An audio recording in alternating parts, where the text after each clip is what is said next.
반갑습니다. 대기업에서 2차 전지와 자동차를 맡고 있는 멘토 윤수명입니다. 이번에 할 종목은 LG 에너지 솔루션이고요. 어닝 시즌인 만큼 2분기 잠정 실적을 한번 검토해 보겠습니다. 지금 현재 2차 전지 업종 같은 경우에는 수출 동향부터 좀 좋지가 못하거든요. 하지만 미래는 과연 좋지 않을까 하는 생각을 가지고 있습니다. 그래서 이런 부분들은 중점으로 말씀을 드리도록 할 건데 우선 잠정 실적부터 보도록 하겠습니다. LG 에너지 솔루션의 잠재 실적입니다. 잠재 실적 보면 좀 많이 안 좋게 나왔습니다. 우선은 전기 실적 그리고 전년 동기 한번 비교를 해보면서 말씀을 드리는 시간 가져보도록 할게요. 2024년 1분기 같은 경우에는 매출 기준으로 보았었을 때 6조 1천억 정도 나왔고요. 그리고 이번 분기 같은 경우에는 거의 비슷하게 나왔습니다. 6조 1,600억으로 한 400억 정도 올랐고요. 그래서 불안한 상황에서 0.5%라는 상승률을 보여줬는데 중요한 거는 전년도 대비입니다. 전년도 같은 경우에는 23년도 2분기에 8조 7천억의 매출이 있었거든요. 그렇게 치면 한 2조 6천억 정도 줄어들었죠. 그래서 전년 동기 대비 증감률이 마이너스 30%에 가깝습니다. 좀 많이 안 좋아요. 이렇게 안 좋을 수밖에 없는 건 당연히 캐즘, 전기차 캐즘 일시적인 수요 부족 현상 때문이고요.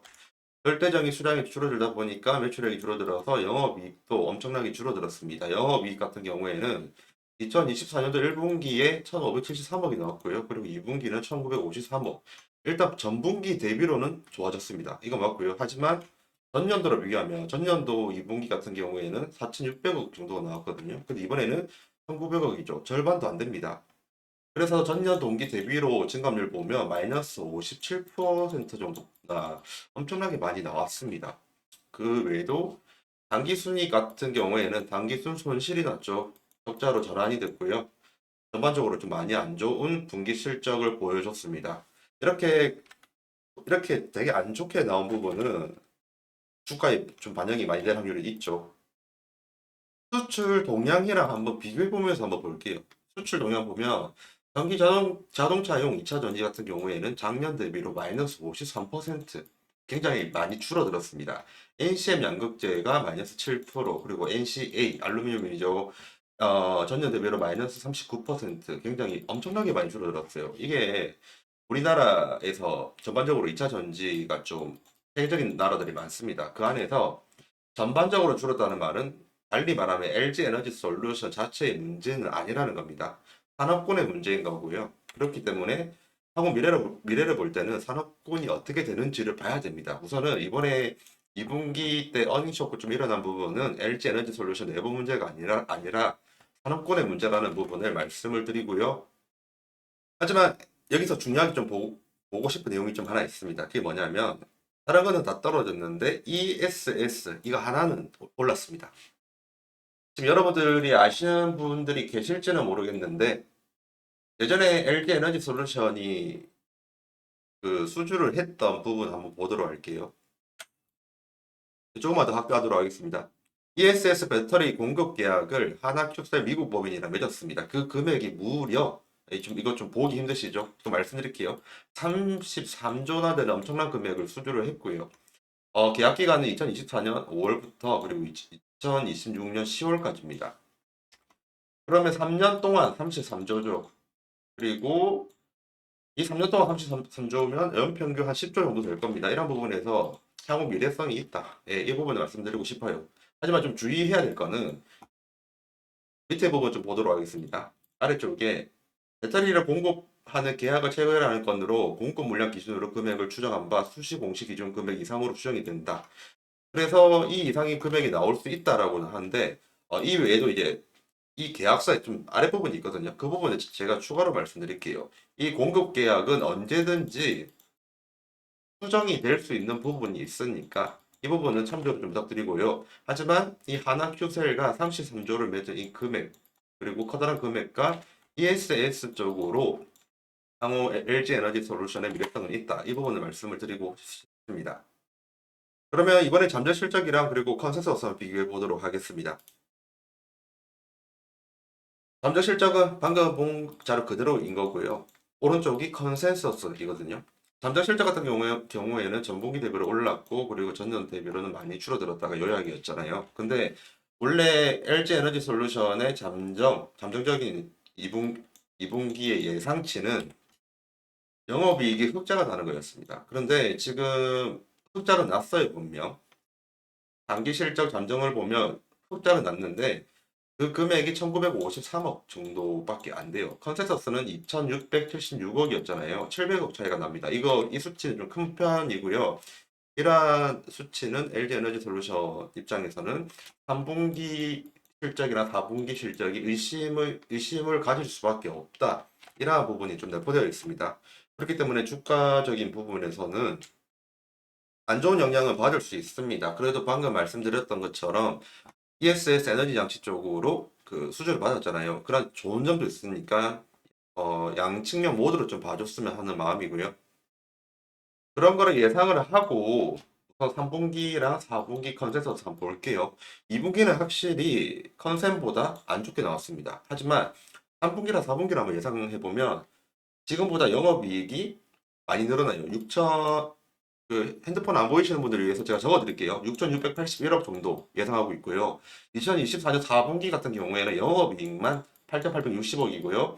그리고 매출 같은 경우에는 8조가 넘습니다. 원 상태. 예전에 23년도에 매출액으로 복귀를 한다. 이런 의미가 좀 있습니다. 이런 식으로 2024년 3분기, 4분기는 좋을 것이다라는 그런 컨센서스 예측이 있는데 그 근거 자료 하나 더 가지고 왔는데 한번 보겠습니다.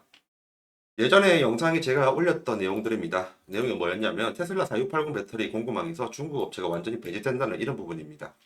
중국 업체를 배제를 해서 이제 죄송합니다. 한국 업체가 될 확률이 매우 높아요. 왜냐하면 지금 IRA 법이든 FEOC든 모든 부분에서 중국 업체는 이제 배제를 되거든요. 만약에 트럼프가 된다 하더라도 IRA 뭐 폐지한다고는 하지만 저는 유지될 거로 보고 있고요.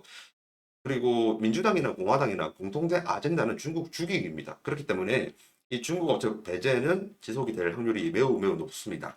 그런 상황에서 테슬라의 4680 배터리 쪽으로 LG 에너지 솔루션이 납품이 된다고 하면 매출액 상승이 기대가 될 수 있는 그런 부분이 분명 있습니다. 이런 부분도 참조해 주시고요. 그 외에도 자료 하나 더 있거든요. LG 에너지 솔루션, 확대할게요. LG 에너지 솔루션 같은 경우에 원래 LFP 쪽으로는 좀 안 했습니다. LFP 쪽은 원래 중국 업체가 텃밭이에요. LFP 원자재 밸류 체인을 중국이 다 가지고 있어서 가격 경쟁력 입장에서 중국 외 비중국 업체들은 이걸 못 이깁니다. 그럼에도 불구하고 이번에 LG 에너지 솔루션이 르노에 원래 CATL이 독점으로 공급을 했거든요. LFP를. 근데 이제 르노 입장에서 이제 양온화를 했습니다. 재료 받는 거를. 그래서 LG 에너지 솔루션도 이제 공급을 하게 되었고요. 이때 이 부분이 좀 좋은 부분이 그거예요. 중국 텃밭인 LFP 시장을 뚫었다. 이런 부분이 중요하고요. 그리고 기술력 쪽으로도 CTP로 했습니다. CTP가 뭐냐면 셀 투 팩의 줄임말인데 기존의 셀, 모듈, 그리고 팩 이게 기본 공정이거든요. 근데 이 모듈 공정을 없애가지고 바로 팩으로 가요. 셀을 모아서. 이렇게 되면 좋은 게 그 공정이 단순화가 돼가지고 원가 절감이 됩니다. 이렇게 원가 절감이 되면 바로 단가가 줄일 수 있죠. 단가를 줄일 수 있단 말은 가격 경쟁력이 있다는 말이거든요. 이런 부분에서 이제 파우치, 특히 또 파우치 CTF, 파우치가 에너지 밀도가 다른 폼팩트에 비해서 좋잖아요. 이런 부분에서 유리한 부분으로 체결을 했다. 기술력이 지금 확실히 된다는 게 LG 에너지 솔루션이고요. 지금 미래성 부분에서는 좋다. 지금 2분기에 있는 실적은 지금 제가 이렇게 말씀드린 이러한 내용들이 포함이 안 됐잖아요. 이렇게 나중에 실적이 포함이 된다고 하면 3분기, 4분기를 넘어서 내년부터는 실적이 좀 좋아질 확률이 있다. 이런 부분 말씀드리고 싶고요. 그래도 당연히 이제 이번에 2분기 어닝이 좀 안 좋았으니까 안 좋은 건 안 좋다고 말을 해야 돼요.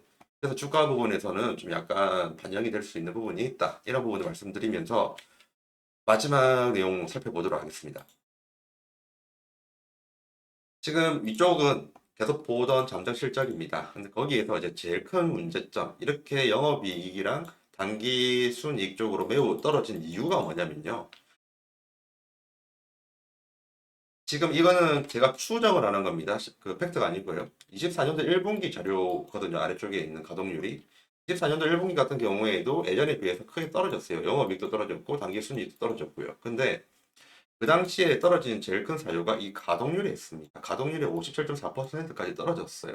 원래는 70% 전후였기 때문에 영업이익이 잘 나오고 그런 부분이 좀 있었습니다. 그런데 지금 5기, 그러니까 2024년부터는 가동률이 너무 안 좋아요. 가동률이 안 좋기 때문에 이렇게 실적이 안 좋고요.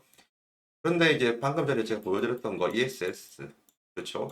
그리고 그다음에 LFP, 이런 부분들이 이제 납품이 올라간다고 하면 이 가동률이 올라갈 확률이 높습니다. 이 가동률이 올라간다는 말은 고정비가 줄어든다는 의미가 있고요.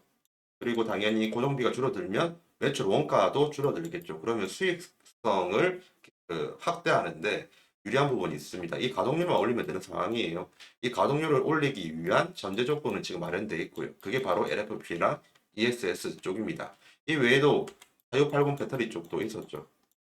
이런 부분들을 볼 때 미래성은 좀 있다. 이렇게 말씀을 드리고 싶고요. 제가 오늘 드린 말씀은 다 드렸습니다. 지금까지 대기업에서 2차 전지와 자동차를 맡고 있는 멘토 윤수명입니다. 감사합니다.